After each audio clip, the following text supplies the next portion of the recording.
बिस्मिल्लाहिर्रहमानिर्रहीम। क्या है जी, देखें, आज हम पढ़ेंगे charge to mass ratio of electron.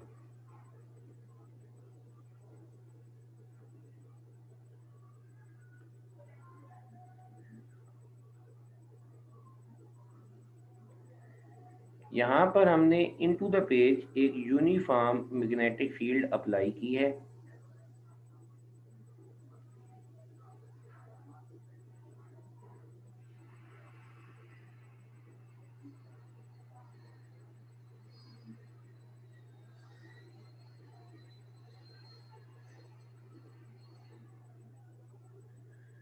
एक यूनिफॉर्म मैग्नेटिक फील्ड अप्लाई की है। उस यूनिफॉर्म मैग्नेटिक फील्ड अप्लाई करने से पहले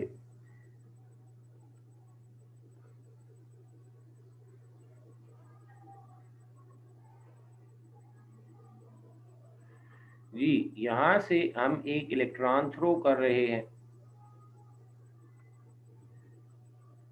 यहाँ से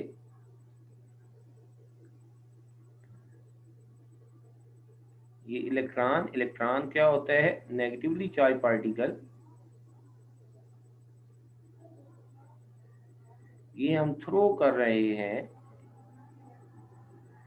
इस यूनिफॉर्म मैग्नेटिक फील्ड के अंदर विद सम वेलोसिटी v, और मैग्नेटिक फील्ड है इनटू द पेज, स्क्रीन की तरफ जा रही है। वेलोसिटी ऐसे ऊपर की तरफ है। इन दोनों के दरमियान जो एंगल होगा वो कितना बनेगा? 90 डिग्री। यानी charge is thrown perpendicular to magnetic field. यानी एंगल कितना होगा? वेलोसिटी ऑफ द चार्ज और मैग्नेटिक फील्ड में 90 डिग्री होगा। ठीक होगा। अब जब ये हमने इलेक्ट्रॉन थ्रो कर दिया मैग्नेटिक फील्ड के अंदर, तो हमारे पास यहाँ पर वो जो इलेक्ट्रॉन होगा that will start moving in a circle. ऐसे सर्कल में मूव करेगा। क्यों? हमने लास्ट लेक्चर में ये पढ़ा था कि जब भी किसी चार्ज पार्टिकल को मैग्नेटिक फील्ड में थ्रो करते हैं परपेंडिकुलरली, तो जो मैग्नेटिक फोर्स उस पर एक्ट करती है that act as a centripetal force. और उस सेंट्रीपिटल फोर्स के नतीजे में हमारे पास क्या होगा? ये इलेक्ट्रॉन सर्कल में मूव करना शुरू कर देगा। अब जिन्होंने लास्ट लेक्चर लिया हुआ था उनको एक बात पता है। बोला क्या बात पता है? कि हमारे पास जो राइट हैंड रूल है, एक राइट हैंड रूल है। वो राइट हैंड रूल क्या है? कि thumb is in the direction of, right hand palm rule में अप्लाई कर रहा हूँ। Thumb is in the direction of velocity, finger in the direction of magnetic field, then perpendicular on the palm will be in the direction of force. तो जो electron ऊपर की तरफ जा रहा है, magnetic field into the page है, तो इस पे जो वेलोसिटी होगी वो लेफ्ट साइड, जो फोर्स होगी वो लेफ्ट साइड पर होगी। वो इस मैग्नेटिक फील्ड से लेफ्ट पर जा रहे हैं। लेकिन ये उस वक्त है जब वो चार्ज पार्टिकल कौन सा हो? वो हमारे पास नेगेटिवली चार्ज, पॉजिटिवली चार्ज हो, तो फिर लेफ्ट साइड पर फोर्स है। तो जब हमारे पास चार्ज नेगेटिव आ जाता है तो फिर भला हम क्या करते हैं? फिर हमारे पास क्या होता है? वो जो फोर्स हमने एवेल्युएट किया कि जो एग्जैक्ट लेफ्ट साइड पर है, एक्चुअली वो किधर अब लगेगी? इस नेगेटिवली चार्ज पार्टिकल पर, वो राइट साइड पर लगेगी। तो ये जितने भी यहाँ पर इलेक्ट्रॉन यहाँ पर जब पहुंचता है, तो इस पर जो मैग्नेटिक फोर्स अप्लाई होती है वो हमारे पास इस डायरेक्शन में है। ठीक है, toward centre of the circle. यानी मैग्नेटिक फोर्स हमारे पास जो होगी that will be towards the centre of this circle, यानी राइट साइड पर होगी दिस मैग्नेटिक फोर्स। ठीक है। अब ये इलेक्ट्रॉन क्योंकि मैग्नेटिक फोर्स एक्ट करेगा किसके तौर पर? As centripetal force. इस वजह से हमारे पास this electron will start moving in a circle. वो हर वक्त सर्कल में मूव करता रहेगा ऐसे। ठीक है।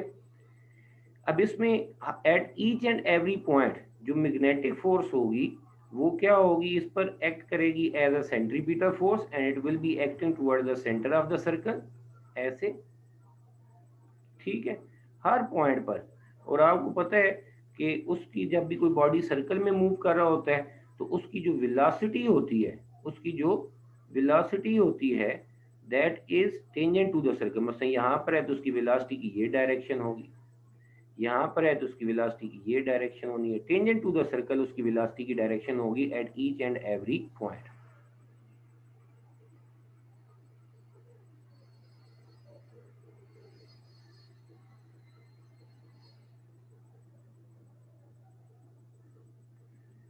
ठीक है जी, यानी this is velocity of this electron. तो दो बातें हमने सीख ली। आपने डायग्राम तो बस इतनी सी बनानी है कि इलेक्ट्रॉन हमने मैग्नेटिक फील्ड में परपेंडिकुलरली थ्रो किया, ठीक है, जिसके नतीजे में जो यूनिफॉर्म मैग्नेटिक फील्ड है वो इलेक्ट्रॉन पर मैग्नेटिक फोर्स अप्लाई करती है। अगर मैं राइट हैंड रूल से वैल्यूएट करूं तो पॉजिटिव चार्ज के लिए वो लेफ्ट साइड पर बनती है, जबकि इलेक्ट्रॉन क्योंकि नेगेटिवली चार्ज है इसलिए इस पर फोर्स होगी that will be towards right side. Right side पर फोर्स लगेगी और ये जो इलेक्ट्रॉन है ये सर्कल में ऐसे मूव करेगा। ठीक है जी, तो अब यहाँ पर आपने ये कहानी लिखने के बाद अब मैं ज़रा आप लोगों से ये कहूँ कि इस पर जो मैग्नेटिक फोर्स अप्लाई हो रही है, मैग्नेटिक फोर्स, उसकी मैग्नीट्यूड का क्या फार्मूला है, q v B sine theta. ठीक है, मैंने आप लोगों को ये बताया कि थीटा यहाँ पर कितना है, 90 डिग्री है, यानी charge is thrown perpendicular to magnetic field. ठीक, तो यहाँ पर जो मैग्नेटिक फोर्स है वो क्या होगी, मैं यहाँ पर क्योंकि मैग्नीट्यूड ले रहा हूँ, मैग्नीट्यूड, दिस इज मैग्नीट्यूड, मैं नीचे लफ्ज लिख देता हूँ, बल्कि इधर लिख देते हैं, magnitude of force on electron. ठीक, this is magnetic force, charge की जगह पर आ जाएगा इलेक्ट्रॉन, इलेक्ट्रॉन नेगेटिवली चार्ज है,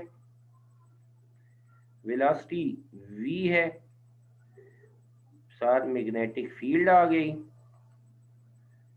और फिर साइन ऑफ 90।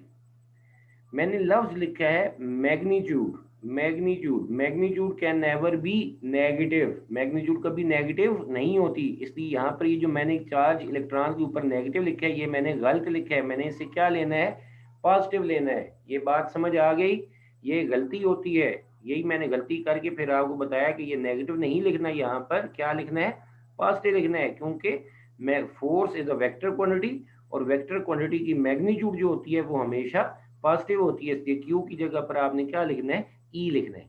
हाँ भाई, बात समझ में आ गई लड़कों, ये बात समझ आई है, याद रखेंगे ना। Yes sir. जी सर, समझ आ गई। फोर्स आ गई e, v, v for velocity, B magnetic field, sine 91 आ जाता है, this is equal to e v B, this is equation number 1। अब आप लोग ये जानते हैं कि this magnetic force act as a centripetal force, this magnetic force on charge in this situation जो हमने ऊपर बताई है act as centripetal force। so हमारे पास मैग्नेटिक फोर्स मैग्नीट्यूड किसके बराबर होगी, सेंट्रीपिटल फोर्स की मैग्नीट्यूड के बराबर होगी। मैग्नेटिक फोर्स किसके बराबर है, e v B, centripetal force है m we square over r. अब यहाँ पर ये एक v जो वेलोसिटी का है ये कैंसिल हो जाएगा स्क्वायर से, और हमें रिजल्ट चाहिए किस चीज़ का, हमें रिजल्ट चाहिए e ओवर m रेशो का। तो e हम रखते हैं लेफ्ट साइड पर और m जो है राइट साइड पर जो है वो दूसरी तरफ आकर डिवाइड हो जाता है, e over m is equal to, अब इधर ऊपर रह जाएगा v न्यूमिनेटर में और डिनोमिनेटर में हमारे पास क्या है, ये b मल्टीप्लाई हो रहा है, इधर आकर r से डिवाइड हो जाएगा, बी आर। ठीक हो गया जी। अब मैं इसको ऐसे कह देता हूँ, ये हमारे पास इक्वेशन नंबर 1 आ जाती है। This is equation 1। अब इसमें जरा सिंबल्स पहचाने आप, सिंबल्स आपने पहचानने हैं, ठीक है। वो क्या है, याद रखना है, ये यहाँ पर जो v है, v इस फार्मूले में स्मॉल v, ये वेलोसिटी ऑफ इलेक्ट्रॉन है, वेलोसिटी या स्पीड ऑफ इलेक्ट्रॉन, मैग्नीट्यूड है वेलोसिटी की, ठीक हो गया। फिर r क्या है, रेडियस ऑफ सर्कल है, सर्कल का रेडियस है, ठीक हो गया। रेडियस ऑफ सर्कल, कौन सा circle, in which electron revolves, ठीक। और फिर बी जो है, ये मैग्नेटिक इंडक्शन है,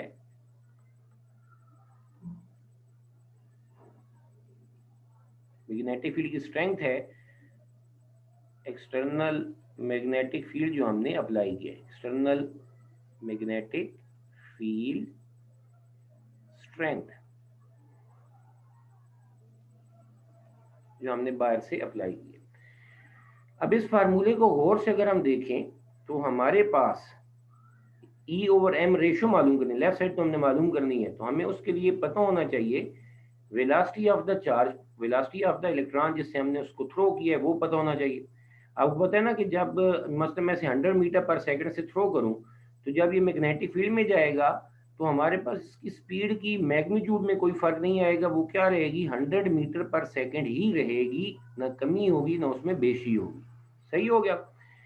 बी मैग्नेटिक फील्ड है, ये जो क्रॉस के साइन से हम रिप्रेजेंट कर रहे हैं, जो इनटू द पेज है, और ये हम शुरू से ही हमने क्या किया हुआ है, यूनिफॉर्म मैग्नेटिक फील्ड दी हुई है, यूनिफॉर्म दी हुई है, और इसकी वैल्यू हमने खुद अप्लाई की है, जिसकी वैल्यू हमें पता है, और मैं ये करना भी हमारे पास मुश्किल नहीं है, मैग्नेटोमीटर्स होते हैं वो हम आराम से मालूम कर सकते हैं। आर क्या है, रेडियस, ये जो सर्कल है जिसमें ये हमारे पास इलेक्ट्रॉन मैग्नेटिक फील्ड में जाने के बाद मैग्नेटिक फोर्स के नतीजे में सर्कल में मूव कर रहा है, दैट इज द रेडियस, ये रेडियस है, ठीक हो गया जी। ये रेडियस आ गया जी। रेडियस जब हमारे पास ये आ गया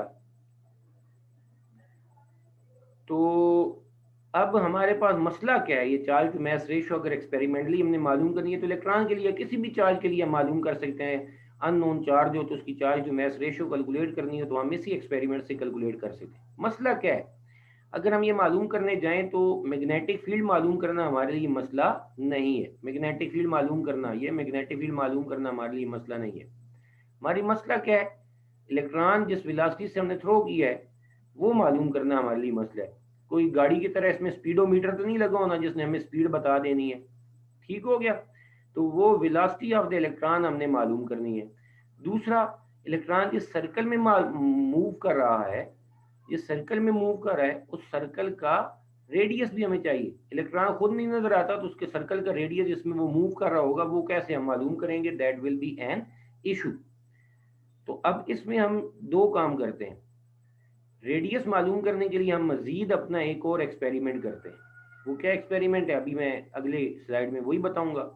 और v जो वेलोसिटी ऑफ द इलेक्ट्रॉन है, अगर गिवन ना हो तो हम इसको कैसे मालूम करते हैं, वो हम v को रिप्लेस कर देते हैं कुछ ऐसी टर्म्स से जो इजीली मेजरेबल हो, ठीक है। तो वो जरा हम देखते हैं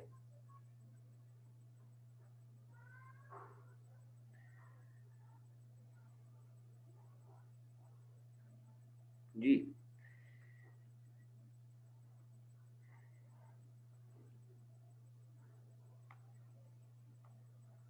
अब सबसे पहले डिटर्मिनेशन ऑफ रेडियस,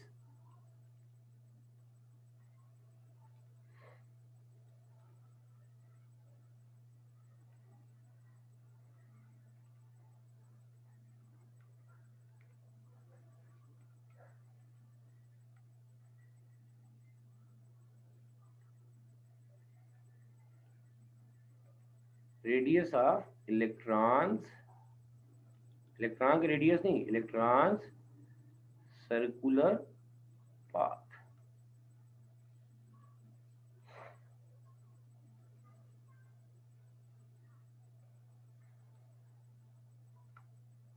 जी कैसे मालूम करेंगे? देखें, ये जो इलेक्ट्रॉन थ्रो किया जाता है मैग्नेटिक फील्ड में, तो ये हम थ्रो करते हैं किसके अंदर, जरा देखना,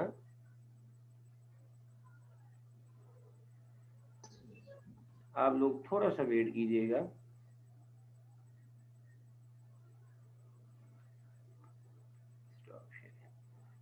मैं आप लोगों को बताता हूं कैसे मालूम करते हैं।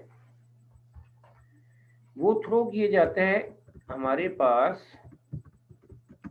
एक गिलास ग्लोब के अंदर, जिसके अंदर हमारे पास हाइड्रोजन गैस मौजूद होती है।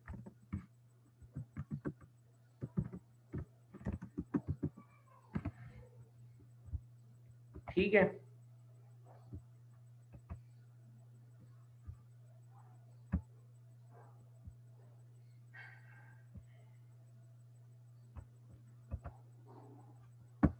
जब वो थ्रो किया जाता है गिलास ग्लोब के अंदर, जिसके अंदर हाइड्रोजन गैस मौजूद होती है, तो फिर क्या होता है देखिएगा। अभी मैं दोबारा आपके साथ स्क्रीन शेयर करने लगा हूं।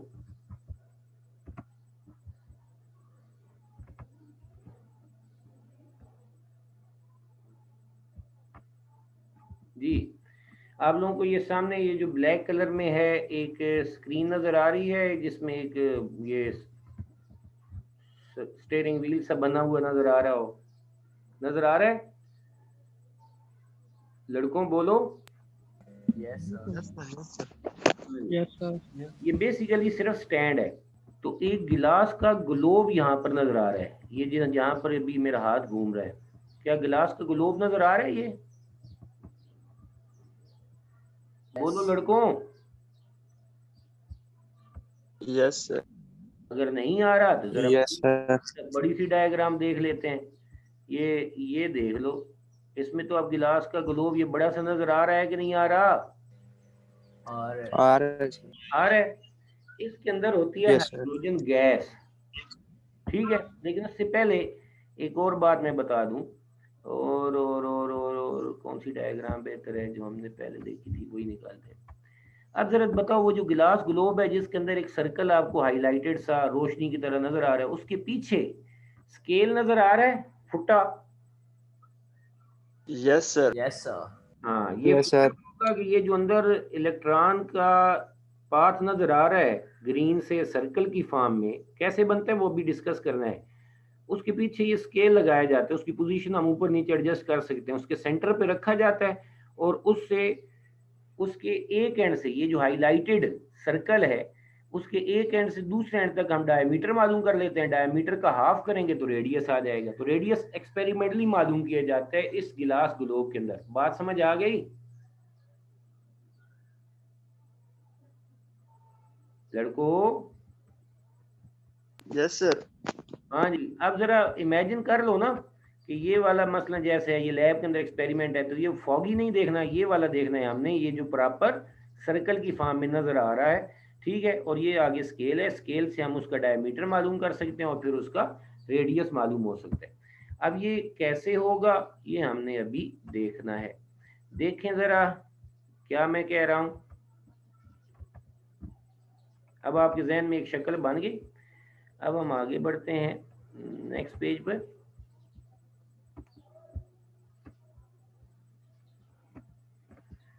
जी क्या है,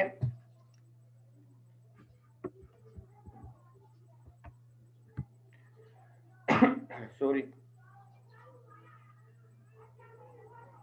हमारे पास ऐसे एक ग्लोब है। अब आपने इसे सर्कल नहीं समझना, इसे क्या समझना है, ग्लोब समझना है, सफियर। इस सफियर के अंदर हम क्या थ्रो करते हैं, इलेक्ट्रॉन थ्रो करते हैं। इलेक्ट्रॉन जाके क्या करता है, सर्कल में मूव करता है। ठीक है, इलेक्ट्रॉन फिर जाता है, क्यों सर्कल में मूव करता है, क्योंकि हमने वहां पर मैग्नेटिक फील्ड अप्लाई की हुई है, मैग्नेटिक फील्ड पूरे इस रीजन में मौजूद है, उस ग्लोब के इर्द गिर्द। ठीक है, इलेक्ट्रॉन जब उसमें इंटर हुआ, उस पर मैग्नेटिक फोर्स लगी और उस इलेक्ट्रॉन ने मूव करना शुरू कर दिया इन अ सर्कल, ऐसे सर्कल में मूव करना शुरू कर दिया। अब होता क्या है कि ये जो हमारा इलेक्ट्रॉन है, जब वो जाता है इस रीजन के अंदर, तो इलेक्ट्रॉन जो होता है वहां पर जो हाइड्रोजन गैस है उसके इलेक्ट्रॉन्स को हिट करता है, हाइड्रोजन गैस के इलेक्ट्रॉन को हिट करता है, जिससे हाइड्रोजन गैस के जो इलेक्ट्रॉन होते हैं H2 गैस, उसके जो इलेक्ट्रॉन है वो हमारे पास लोअर एनर्जी स्टेट से कहाँ पे चले जाते हैं, हाई एनर्जी। यानी ये वाला जो हमारा बाहर वाला मैं ब्लू इलेक्ट्रॉन बना देता हूँ, जो एक्सटर्नल इलेक्ट्रॉन है हमारा, ठीक है, वो आया, जब वो सर्कल में घूम रहा था तो रास्ते में उसको हाइड्रोजन एटम के हाइड्रोजन गैस के एटम मिले। ये जाकर क्या करता है, उसके इलेक्ट्रॉनों को हिट करता है और खुद हिट करके उस पर मैग्नेटिक फोर्स लग रही है, वो सर्कल में ही घूम रहा होगा, लेकिन ऑन द वे उसके रास्ते में जो हाइड्रोजन गैस के एटम के इलेक्ट्रॉन आएंगे उनको हल्का फुल्का हिट भी करेगा, जिसके नतीजे में वो क्या होगा, हमारे पास हाइड्रोजन एटम के जो इलेक्ट्रॉन है उनको एनर्जी मिलेगी, वो लो एनर्जी स्टेट से कहाँ पे चले जाएंगे, हाई एनर्जी स्टेट में चले जाएंगे।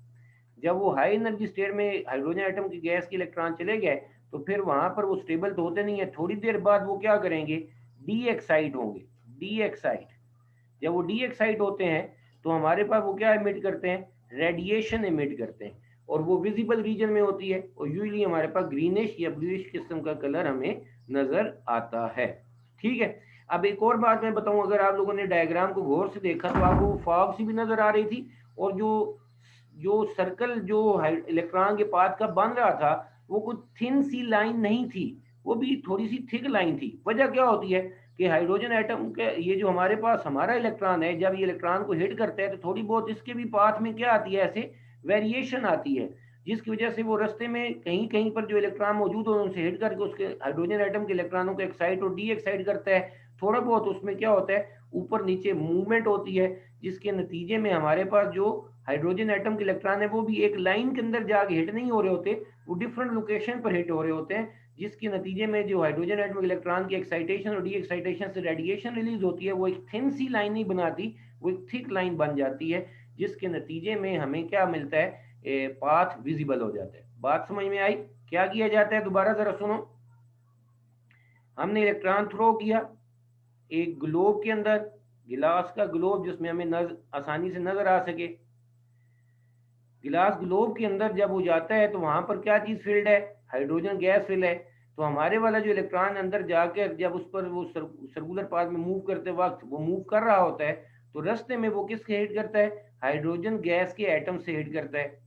समझ में आ रही बात? हाइड्रोजन गैस के एटम को हिट किया, उसके अंदर यानी उसके इलेक्ट्रॉन को हिट किया, हाइड्रोजन एटम के इलेक्ट्रॉन क्या होते हैं, एक्साइट होते हैं, फिर वो क्या होते हैं, डी एक्साइट होते हैं, वो क्या इमिट करते हैं, रेडिएशन इमिट करते हैं। अब वो रेडिएशन इमिट करें हाइड्रोजन एटम के इलेक्ट्रॉन, हाइड्रोजन एटम के इलेक्ट्रॉन के इलेक्ट्रॉन डी एक्साइट होकर वो क्या कर रहे हैं, रेडिएशन इमिट कर रहे हैं, लेकिन वो वहीं पर रेडिएशन रिलीज कर रहे हैं जहां पर उससे हमारे वाला जो बाहर से हमने इलेक्ट्रॉन थ्रो किया था वो मूव कर रहा है। इसका मतलब है कि एक्साइटेशन और डी एक्साइटेशन के नतीजे में of the hydrogen atom electron हमारे पास वो पाथ विजिबल होगा जहां पर हमारा वाला इलेक्ट्रॉन जो बाहर से हमने थ्रो किया था वो मूव कर रहा है।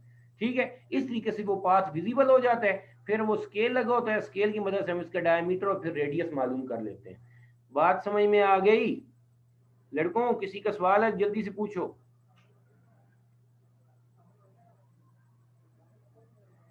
पूछें लड़कों, पूछो जल्दी से। सर ये वैसे हमारे कोर्स में इंक्लूड है, बिल्कुल कोर्स में है। सर मतलब जब पाथ विजिबल होगा उसी वक्त रेडियस मेजर होगा? हाँ जी, उसके अलावा हम किसी भी तरीके से इसे मेजर नहीं कर सकते, तभी तो वो एक्सपेरिमेंट किए जाते हैं। अगर मुमकिन होता ना फार्मूले वगैरह से तो फिर वो एक्सपेरिमेंट करने की जरूरत ही नहीं थी, तभी तो वो मैंने आपको डायग्राम दिखाई है कि एक्चुअली ऐसे वो पाथ विजिबल होता है।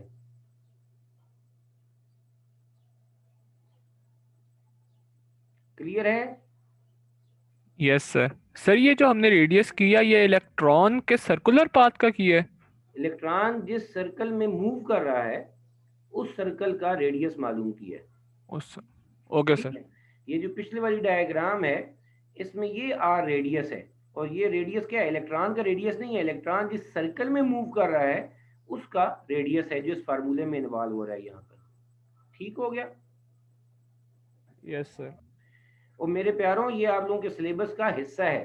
ठीक है, ये नहीं समझना कि ये हमारे पास उधर नहीं लिखा है, इसके ये आगे जो मेन हेडिंग है force on a moving charge in the magnetic field, उसके आगे ही ये टॉपिक मौजूद है, और उसमें ऊपर कोई हेडिंग शेडिंग नहीं है, कोई वो सब हेडिंग भी नहीं है, ये उसी के अंदर ही आ रहा है ये सारा कुछ।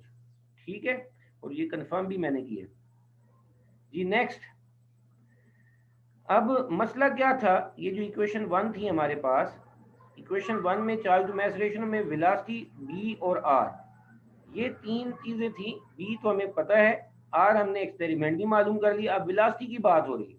अब इसके लिए ये बात जरा समझनी है कि हमारे पास जो हम इलेक्ट्रॉन यहाँ पर रखते हैं, इलेक्ट्रॉन को थ्रो करते हैं, तो मैंने ये नहीं बताया वो थ्रो कैसे करते हैं। इलेक्ट्रॉन को हाथ में पकड़ के इस पेंसिल की तरह मैं ऐसे थ्रो तो नहीं कर सकता ऊपर की तरफ, बल्कि क्या होगा, बल्कि क्या होता है इसमें मेरा सोना, इसको हम थ्रो करते हैं इलेक्ट्रॉनिक हीटिंग की मदद से। पहले हम लोग लो साइड वोल्टेज अप्लाई करते हैं, थर्मियोनिक इमिशन जिसे हम कहते हैं, फिनोमिना। फिलामेंट क्या होता है, ये फिलामेंट है, फिलामेंट हीटअप होता है, फिलामेंट हीटअप होकर इस फिलामेंट के अंदर जो इलेक्ट्रॉन होते हैं उनकी एनर्जी मिलती है, वो इलेक्ट्रॉन एनर्जी गेन करके क्या हो जाते हैं, मेटल से बाहर आते हैं। फिर हमने यहाँ पर एक हाई वोल्टेज अप्लाई कर देते हैं, यहाँ पर हाई वोल्टेज अप्लाई करते हैं, इस फिलामेंट पर नेगेटिव पोटेंशियल होता है, दूसरी तरफ हमारे पास पॉजिटिव पोटेंशियल होता है, और यहाँ पर हम एक पाथ बनाते, ये दूसरी तरफ से फिर इधर आकर ऐसे सर्किट मुकम्मल होता है। ठीक है, ये याद रखना। तो ये जो स्लिट है ये बेसिकली क्या है, हमारे पास एक कैनाल सी है ना, एक सिलेंडर पाइप की तरह। ठीक है, इस पर कौन सा पोटेंशियल है, हाई पॉजिटिव पोटेंशियल है, इधर फिलामेंट पर इस वजह से कौन सा हो जाता है, हाई नेगेटिव पोटेंशियल हो जाता है। तो ये फिलामेंट पर पहले हमने एक लो सा वोल्टेज दिया, तकरीबन 5 से 6 वोल्ट दिया जाता है इस फिलामेंट पर। इसमें करंट पास होने से फिलामेंट में हीट पैदा होती है, हीट के नतीजे में वो अपने अंदर से इलेक्ट्रॉन रिलीज करते हैं। अब इस जगह पर जो हमने हाई वोल्टेज अप्लाई किया है, ये वोल्टेज फिलामेंट पर नेगेटिव पोटेंशियल लाता है, और आगे ये जो हमारे पास एनोड है, ये सिलेंड्रिकल एनोड है, इस पर ये पॉजिटिव पोटेंशियल लाता है। इस हाई वोल्टेज के नतीजे में ये जो इलेक्ट्रॉन है हमारा, ये हमारे पास एक्सेलरेट करके जाता है, इसकी काइनेटिक एनर्जी में इजाफा होता है, ये मूव करके जाता है किसकी तरफ, टुवर्ड्स दिस एनोड, और फिर अपने हाई इनर्शिया की वजह से it enters the magnetic field. बात समझ में आई, ये बात बड़े गौर से समझ लेना।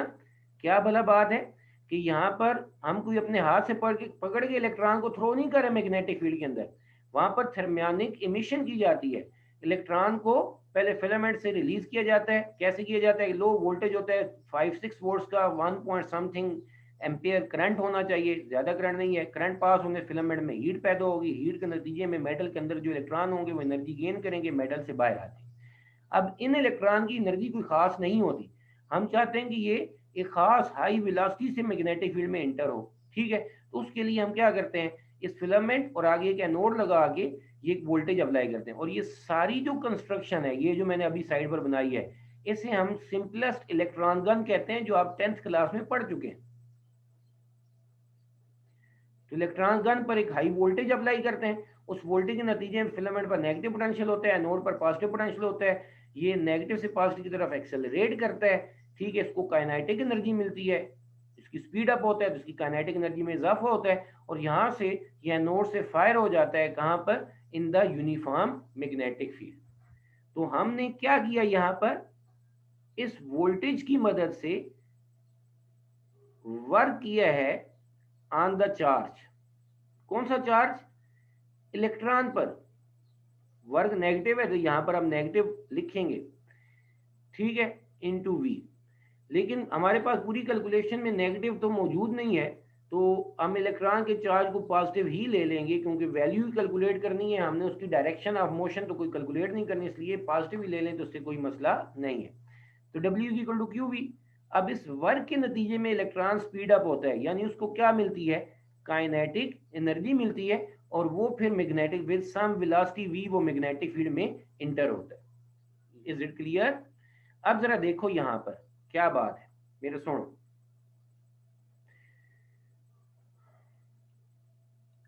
टाइम खत्म होने वाला है, please join the class again.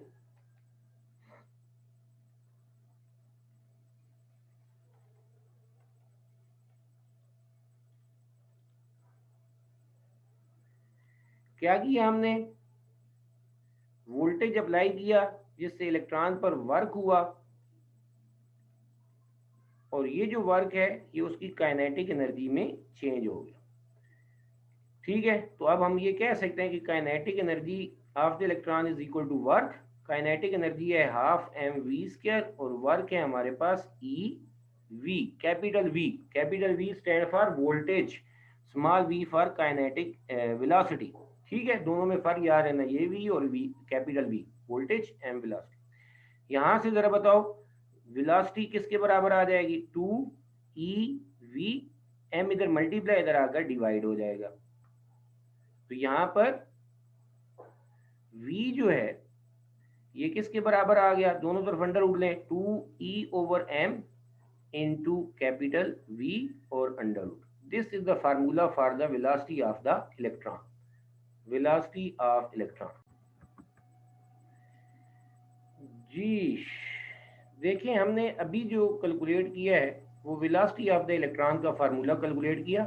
मैं यहीं से बात आगे बढ़ाता हूँ ताकि जल्दी से मुकम्मल हो जाए। वेलोसिटी ऑफ इलेक्ट्रॉन, ये फार्मूला बड़ा अहम है। ये वेलोसिटी ऑफ एनी चार्ज है, ठीक है, in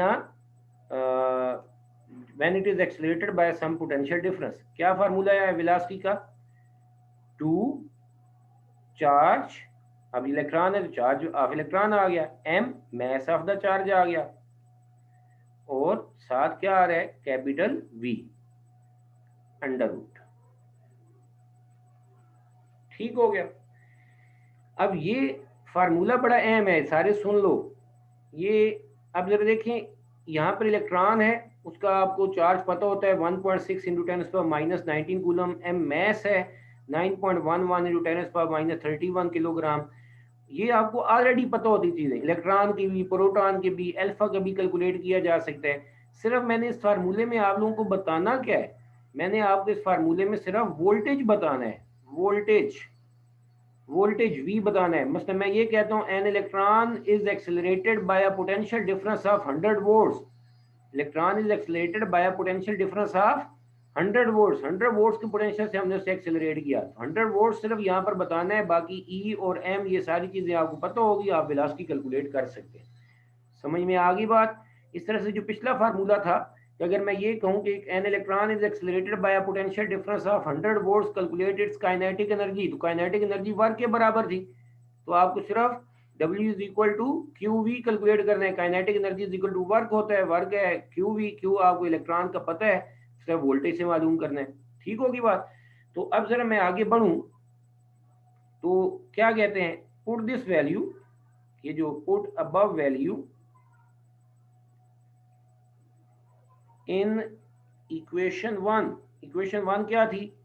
charge to mass ratio is equal to velocity of the electron over BR। ये वैल्यू हम यहां पर पुट कर देते हैं वेलोसिटी की। Charge to mass ratio V आपको पता है 2E/m इंटू कैपिटल V, इधर अंडर रूट आ जाएगा, ओवर BR। दोनों तरफ स्क्वायर ले, E/m whole square is equal to 2E/m into V under root over BR whole square. ठीक, जब स्क्वायर लेंगे तो क्या आंसर आता है? E/m स्क्वायर, इसका स्क्वायर और अंडर रूट कैंसिल हो जाएगा, ये आ जाएगा 2E/m into V divided by square लिया तो B स्क्वायर R स्क्वायर। तो देखें हमारे पास ये E/m से ये कैंसिल हो जाएगा। ठीक है जी, तो E over M is equal to 2 number, V voltage, जो वोल्टेज है वो आराम से वोल्ट मीटर से मेजर किया जा सकता है, पहले यहाँ पर वेलोसिटी मेजर करना मुश्किल था। अब V कैपिटल V वोल्टेज है, वोल्टेज मेजर करना हमारे लिए मसला नहीं है, जो भी वोल्टेज अप्लाई करें हमें पता होगा, या वोल्ट मीटर लगा के आराम से मालूम किया जा सकता है। नीचे मैग्नेटिक फील्ड हम मालूम कर सकते हैं मैग्नेटोमीटर से, और रेडियस है जो एक्सपेरिमेंटली मालूम कर लिया जाता है। ठीक हो गया। तो अब ये हमारे पास ऐसी टर्म्स आ गई जिनको इजीली मेजर किया जा सकता है। This is the final result.